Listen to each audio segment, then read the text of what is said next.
welcome everyone to the August MPO executive meeting, and I'll call the meeting to order. Ask for a motion and a second to approve the agenda. Move to approve. Randleman. Motion by Randleman, second by Rivas. All in favor, please say aye. Aye. Aye. Pose same sign. Any abstentions? Motion carries. All right, item 3 would be approval of the minutes from the July 13 meeting.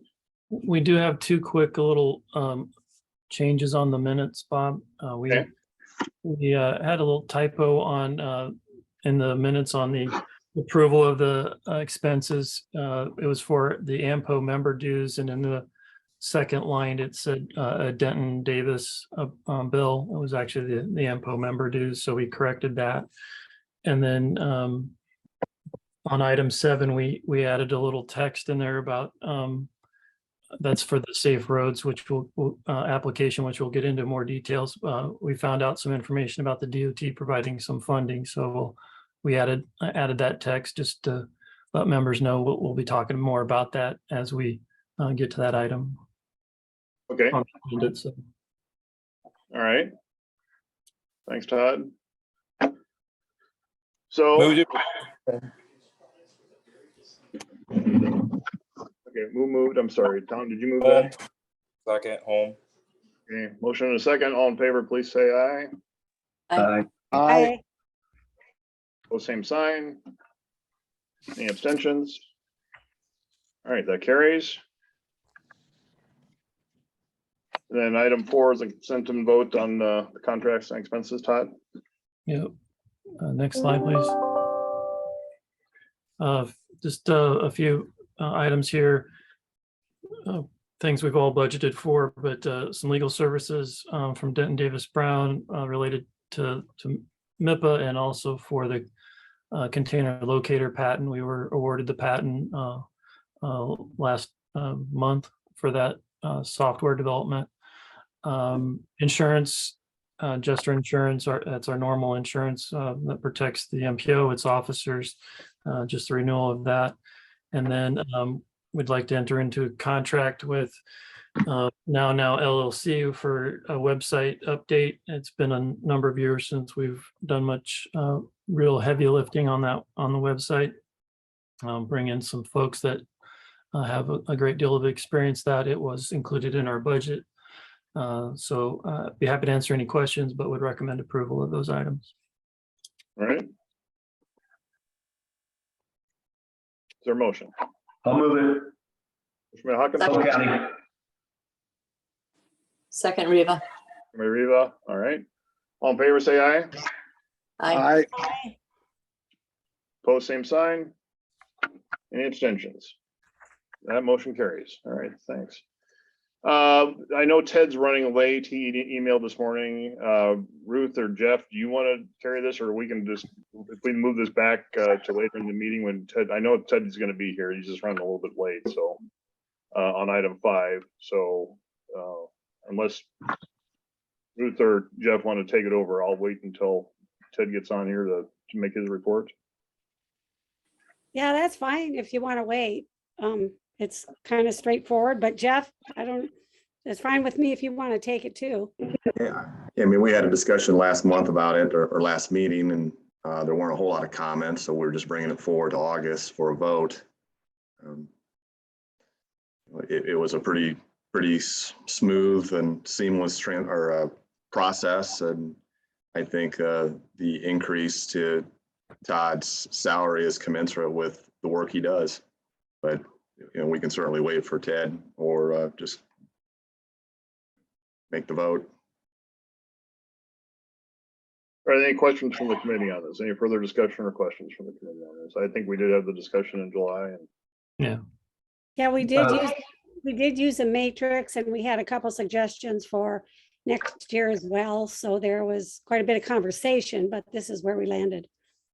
If I could, Mr. Chairman, and I mentioned this, I don't want this to keep like a broken record. I mentioned this when this came up at our last meeting about the report, and I appreciate the work of the committee, and I agree with the recommendation that they made based on everything we've got going on statewide now. We just negotiated a new contract for our employees, a 3-year, 4-year deal. I can't recall, multi-year agreement. And in order to keep competent staff, we're going to have to reward them and pay them what's fair and market and what have you.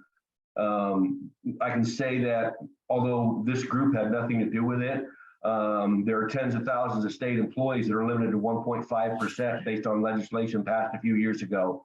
1.5% across the board for tens of thousands of people. And, you know, although we have no role in that and we have nothing that we can say or do about it, I think, you know, we continue to argue for fairness for those tens of thousands of government employees that are not being treated fairly. That's the comments I'd like to make on this motion today. All right, thank you, Tom. Any further discussion? Is there a motion? Randallman, I would move. By Ruth, Reba, move, second. all right, second by Stephanie. Any further discussion? All in favor, please say aye. Aye. Aye. Opposed, same sign. Any abstentions? All right, that motion carries. Thank you. Thanks for the work for the committee too. And then item 6, report and vote on the Safe Streets and Roads for All grant application. Zach. Thank you. This is an item that we had brought before you last month. At the time, we'd asked you to allow us to explore this a little bit more and come back to you with some recommendations on how we would fund the grant if we received it. This will be for an action plan to cover the MPO planning area. We're proposing that this would be a total cost on this project of $1 million. So we would be requesting $800,000 through the grant, and then we would have to come up with an additional $200,000 to meet the local match requirements. Staff has discussed a number of ways that we could fund this action plan, including the 4 options there on the screen. One, the MPO could cover all the local match through our reserve funds. Another option would be to do a special assessment of all the members to raise that local match. A third would be to do some combination of those first 2. And then we were made aware recently that Iowa DOT is helping out the County Engineer Association with some of their local match. And so we were told that if we made a request to them, the DOT might be able to provide us with some funds as well. So that option would look like some combination of Iowa DOT providing either a portion of the local match or all of it, and then the remainder would come from the MPO reserve funds. So based on that new information, staff's recommendation is to go with option 4 and reach out to the DOT and see how much of the local match they would be willing to provide, and then whatever was left over we would cover with our reserve funds. Zach, Yes. sorry, this is Ruth. I interrupted you. Is that a lengthy, does your request to the DOT have to be formal in any way? It's not gonna draw this out because it looks like the application's coming right up. Right. Since we were just made aware of this, I'm not quite sure what that process looks like. Andy, do you have any details on how that request works? I don't, you know, and we talked about, you know, the match being provided for the county, so that was kind of just made aware to me the other day as well, so. I mean, I'm all in favor of asking, don't misunderstand. I was just wondering if you knew a timeline. I don't know, I think I have a note in there from Todd, actually recent, that he just sent a note on to our traffic and safety folks that were the ones that were, you know, that hold the strings to that highway safety improvement program funding that they utilized for that. So I mean, to me, it seems like it's been pretty quick for the counties, so I would assume that some of that could be, you know, they know the time limit on this grant application, so I assume that they'd be okay. Yeah. After I sent a note on to some of our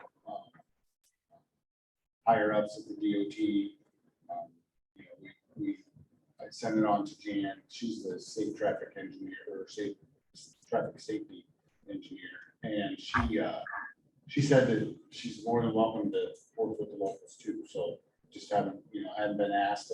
You know, the local communities don't really have that. You know, County Engineers Association really works well and gets out, so it's a little harder to get to the communities. But I assumed that they were gonna send something out, you know, maybe through the RPA, MPO, group there through system planning, but I hadn't seen it yet. So I was glad you sent that out. Yeah, and I don't expect it'll take long to hear back from Jan. We can move forward with the application. We have the, you know, if worst came to worst and the MPO had to use reserve funds, we have the reserve funds, but to do the application, we can move forward with the application and talk with the DOT over the next couple of weeks to see if they can help with the local match side and then figure out the agreement there while the application is going through its process. Okay, so my only concern is the timing. Do we have to have policy committee approval? Or can we fall back on the reserve funds?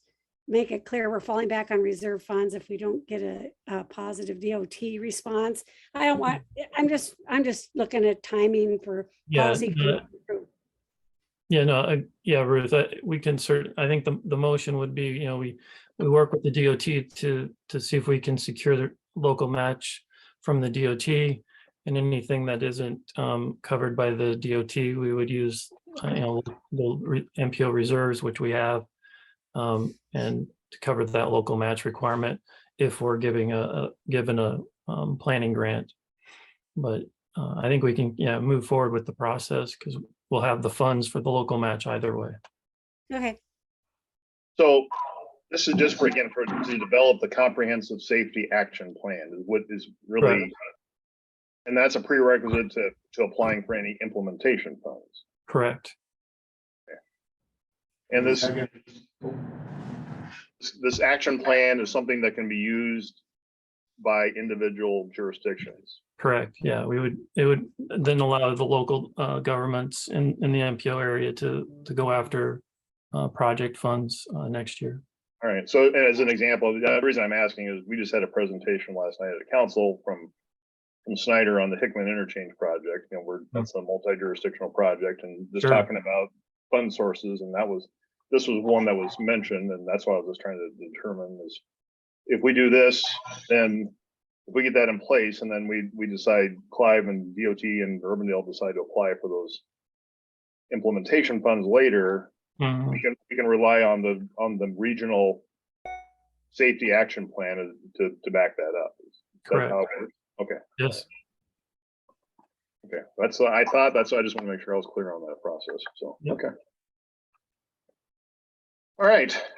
This is a vote. Any further discussion before we ask for a motion in a second? Okay. Is there a motion? move to approve recommendation number 4. All right. Motion by Randleman, Second, Bill Kelly. second by Hawkinsmith. Any further discussion? All in favor, say aye. Aye. Aye. Aye. Opposed, same sign. Any abstentions? Motion carries. All right, thank you. Then moving, hang on, I'm going by screen. It's Zach on this one. All right, item 7 is a report on the fiscal year 24 Clean Air Attainment Program. Zach? Yes, I just want to give you a quick update on the applications that were submitted for fiscal year 24 Iowa Clean Air Attainment Program funds. We had 5 applications in total. They're up on the screen there. We had one from Altoona to do an ITS master plan for the whole city. DART submitted 2 applications. One was for their Route 17 extension to Bondurant. They also had one for an outreach and education campaign to try to boost ridership back to pre-pandemic levels. 100th Street signal, and we had one from West Des Moines for their traffic vehicle detection improvement program. As far as the schedule moving forward goes, those applications are going to be brought back to you next month for your approval, and then we'll forward on the resolutions once they're approved to the project sponsors prior to the October 1st deadline so that they can get their applications submitted to the DOT. Just want to make you aware of the applications that were submitted, and I'd be happy to take any questions if you have them. Okay. Thank you, Zach. Any questions for Zach on this item? All right, thanks. Moving on then. Item 8 would be a report on the EV workshop series development and survey. Be Allison. Me, okay, so there's no action from this committee at all that's needed, but we did want to make you aware that with all the EV stuff that's coming out, whether it's NEVI and all the programs in between, we are putting together, at least developing the potential for a EV workshop series for all of our member communities. And so last week at our technical committee meeting, we did send out a survey link to your staff members to help us identify some of the priorities, some of the work products they might like to see out of something like this. And we are asking for them to complete that by August 31st as well, so that we can report back in September. And just to make you aware as well, we had one of our interns this summer kind of pulled together a bunch of the EV resources that are out there, and we did make that webpage live today on the MPO website. So if you go to our website, regional initiatives, the first one at the top now is electric vehicles. You can start accessing that. And as things continue to come out, we will continue to add them to that page. So no action for me, but if you have any questions, I'd be happy to take that at this time. All right, thank you, Allison. Any questions for Allison on that item? All right, thank you. Then we will move on to item 9, the Purple Heart Highway update report. I assume it's Gunner. Thank you. I just want to share a couple updates with you. The first is that staff did reach out to Iowa DOT this month, and they continue to try wrapping up the report. Stu said that they're going to try to get that done again this month. I know there was discussion at this committee previously about more details for action plan. I don't think we're going to see that from Iowa DOT. They said by all means go ahead and get started as the regional stakeholders to move into the implementation phase. So you're going to see some more information on that here shortly, including that we started a conversation with the Greater Moines Partnership regarding that implementation, and we'll be working with them on a detailed action plan here yet this month. We did put together this real rough action plan. We're going to have more details added to this in the coming weeks here, but we've kind of broken it up into 4 phases. A lot of these are going to be happening concurrently. But phase 1, we need to finish the stakeholder setting action plan that the DOT did. We need to have those notes from them. And think also that it would make sense for all those notes and findings and recommendations to report it out to the stakeholders who participated in it, so everyone is aware of the direction that the DOT recommends us going. Phase 2, this is a surprise to no one, but the real crux of the issue of the interstate designation is a political one, and we need exemptions at the state and federal level. So thoughts here is that this would be staffed by the MPO, led by a steering committee. I'll throw in that, I think the Greater Moines Partnership is going to be a real key staff to that as well. So some of the next steps there is to put together an action plan, form that steering committee. One of the early tasks is going to be identifying legislative champions. And I also think it's going to be critical to continue stakeholder outreach so no one is taken by surprise when and if and hopefully legislation is introduced. We're thinking that we'll target the 2023 Iowa legislature and the transportation allocation bill in the fall of 2023. And then concurrently need to complete the analysis required by FHWA. Again, this will be overseen by the MPO. It will be conducted by a consultant. We have a proposal from HMTV. We've asked them to begin reviewing that and updating it to bring it to current. So we'll come back to you with the staff recommendation. We think we'll be able to do that at next month's meeting. Lastly, phase 4 will be the formal request for designation. This is going to be done by the Iowa DOT, of course, MPO, and MPO will be in support of that. No immediate steps on, no next steps at this time. We get phases 2 and 3 move farther along. But we think this could happen as early as summer 2023. That's it from me, unless I can answer any questions. All right, thank you, Gunner. Any questions for Gunner on this?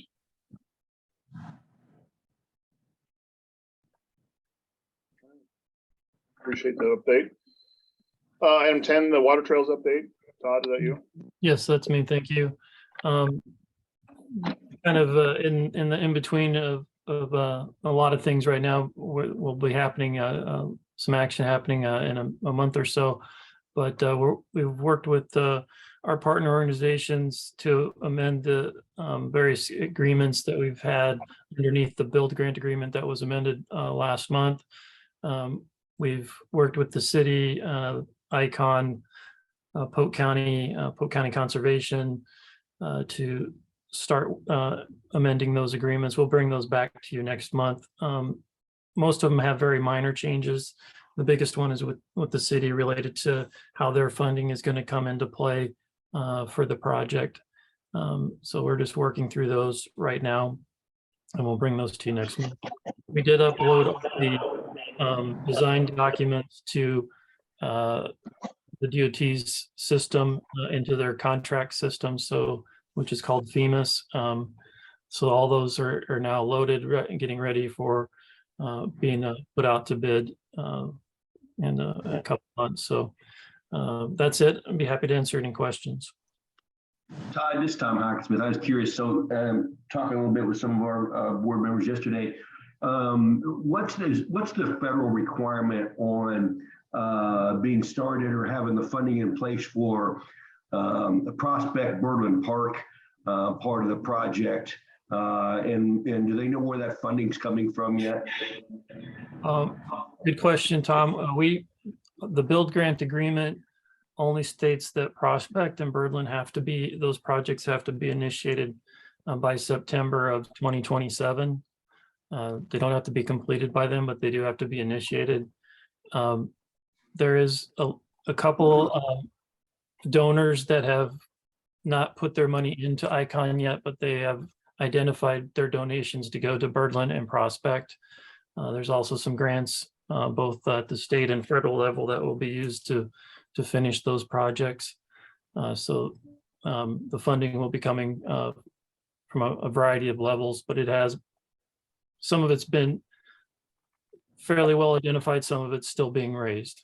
Okay, I was curious. I was on that committee for the Birdland renovation project with the city and Linda Westergaard from the city. And I know the people down there at Birdland were really excited about that piece of it. It was going to be a major hub on the water trails, and I know it's getting kind of pieced out. Okay, that helps. Thanks. Yep, sure. All right, thank you, Todd. And we'll move on. Hang on. Then next is legislative update. I'm sorry, Dylan. Are you doing I that? think Jack's going to do that one today. Dylan's at an appointment. Okay. Just a couple of bills we wanted to make you aware of. The first one is the 23 appropriations bill. This bill has increases in it for a variety of transportation areas. Overall, it increased by 2.4 billion over the 2022 levels. The RAISE grant also saw a $10 million increase over last year. Additionally, there were a couple of projects from the Des Moines area that made it in here. $7 million for the Des Moines International Airport terminal, and then also the Broadway Avenue reconstruction project received $5 million. This version was released by the Senate on July 28th. There's $106 billion for transportation and $1.09 billion for the RAISE build program. Next slide. The next one is the Inflation Reduction Act. This was passed by the Senate on August 7th. We're just focusing on the transportation related things here, but there are a variety of things in this bill. Transportation wise, there was a $7+ billion electrification individual incentive for clean vehicles included in this bill. There's also a new grant program called the Neighborhood Access and Equity Grant. We don't know a whole lot about this one yet, but we'll be keeping our eye on this. Essentially, our understanding is it's to help fund projects that are going to create more mobility choice, reduce barriers to mobility, especially within disadvantaged communities. Our understanding is it's going to be about $3 billion through 2026, and it'll be for states, counties, and MPOs will all be eligible to apply. You can see some numbers on there for what's going to be available. 1.8 billion for general projects. local match. There's also 1.2 billion in there for distressed areas. Those areas will not require local match. I'm not sure we know exactly what is going to qualify as a distressed area yet, but we'll be watching that. And then there's going to be $50 million available for technical assistance. As I mentioned, we don't know a whole lot about this program yet, but we'll be keeping our eye on it and provide more information to you as we receive it. That's all I have. All right. Thank you, Zach. Any questions on that for Zach? All right. Item 12, excuse me, item 12, yes, upcoming events. Several to make you aware of. We briefed your staff last week, We're gonna obviously. handle that. Passenger Transportation Summit is coming up later this week in Avery.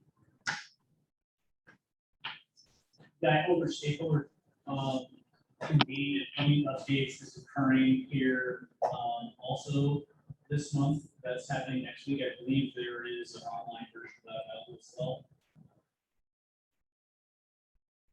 This is an interesting one, innovation exchange being put on by Federal Highway, talking about the process of cold in-place recycling of asphalt. The Ice Storm Conference is coming up here next month. And then of note for the elected officials on the call, there is a condensed 90 version focused on stormwater education for local leaders called ISWELL. September 15th, that is here locally in the region of Green.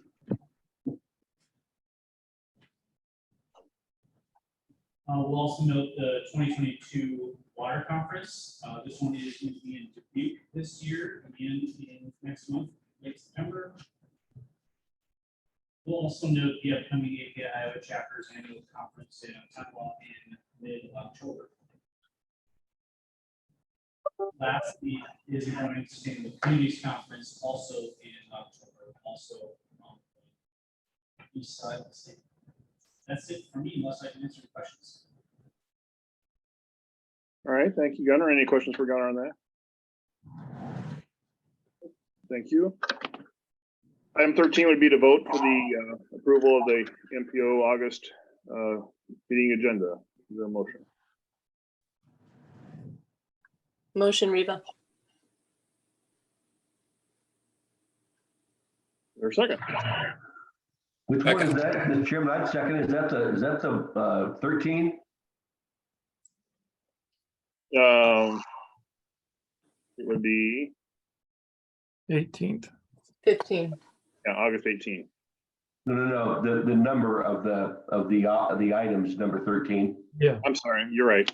Yeah, I was just wondering the police committee, do they wear their uniforms to the meetings? They come in armed? How does that work? Yes. I was curious about They'll have their riot gear on. Yeah. Hope it doesn't come to that, Tom. Yeah. All right, so motion by Reva, is there a I second? second it. Second by Hawkinsmith. Any further discussion? All in favor, say aye. Aye. Opposed, same sign. Any abstentions? That motion carries. All right, thank you. Item 14 is other items, and Todd, I know you have one item. Yeah. Allison, did you have one? So we just want to make you aware that part of the NEVI program is that each state create their own EV plan. And those are submitted to the joint office is working on the NEVI program at the federal level. Those were released on August 1st and submitted. The state of Iowa has one up online. We also have it on that EV webpage that I just talked about on the MPO site. If you want to just make it easy and go there.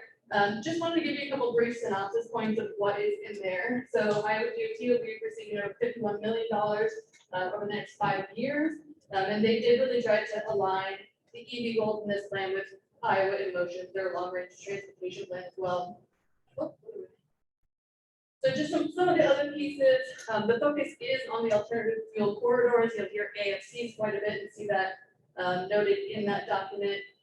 And then once the corridors, so 80, 35, 29, things like that, have stations every 50 miles, then the state can spend money outside of those areas as well. Right now, there is no plan to have any of the EV infrastructure on any of the DOT properties, like rest stops and things like that.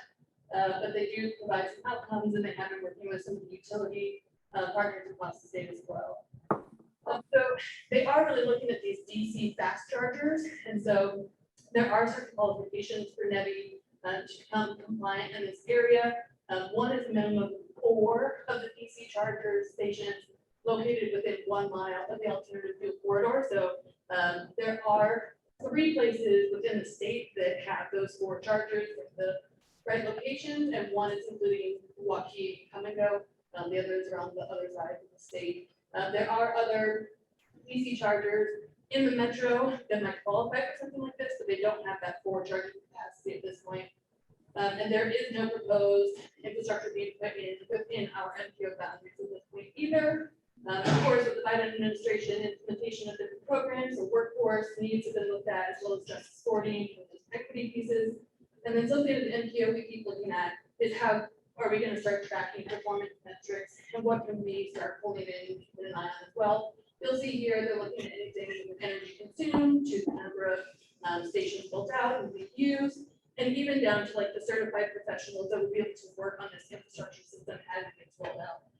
So the document is online. It's pretty easy to read and things like that. We would encourage you to go through it. Also, we encourage your technical staff to do the same, so that can help influence their EV survey and kind of get us noodling on some of these issues that we'll talk about in the future. This plan is fluid and living like a lot of documents we do, and so there will be updates as this continues to roll out. But we just wanted to make you aware that it is out there for your consumption, and if you have any questions, I'd be happy to take them at this time. All right, thank you, Allison. Information. Any questions for Allison on that? All right, thanks. And then one last item real quick. Wanted to introduce Rhonda Miller. Rhonda joined our staff end of last month. Rhonda is filling the accounting position for us. She brings with quite a bit of experience from a few different companies in accounting functions. And so you'll start seeing Rhonda around the office and in emails. So just wanted to introduce her. Rhonda, I don't know if you want to say anything. I'll just say hi, thank you for the opportunity, and I look forward to helping with the team. Great, welcome aboard, Rhonda. That's great. All right, any other items of interest to the committee at this point?